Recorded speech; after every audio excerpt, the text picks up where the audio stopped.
নমস্কার, ঘরোয়া রান্নায় সবাইকে স্বাগত। আজ বানাবো ছোট বড় সকলের পছন্দের আমসত্ত্ব সন্দেশ।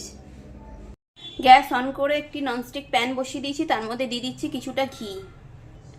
এবার দিয়ে দিচ্ছি কিছুটা দুধ। নিয়ে নিয়েছি খোয়া ক্ষীর। খোয়া ক্ষীরগুলোকে আমি একটু হালকা করে ভেঙে ভেঙে রেখে দিয়েছি, এটাও দিয়ে দিলাম দুধের মধ্যে।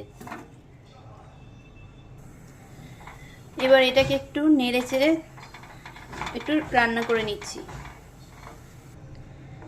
কম আঁচে এই রান্নাটা কিন্তু করতে হবে।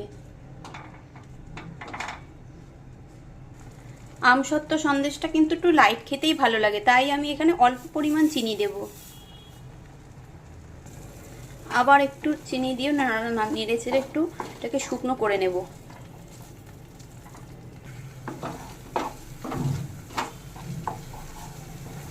হয়েই গেছে আমার এই মিশ্রণটি। এবার এটাকে আমি ঠান্ডা করে নেব।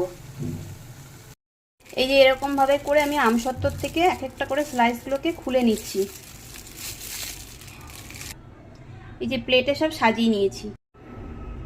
এবার একটু এরকম লম্বা লম্বা করে এরকম বানিয়ে নিচ্ছি সন্দেশটাকে নিয়ে।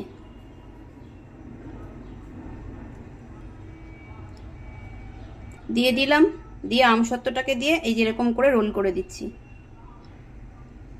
খুব সহজেই তৈরি হয়ে যাচ্ছে আমসত্ত্ব সন্দেশ। আমি সবগুলো করে আবার দেখাচ্ছি।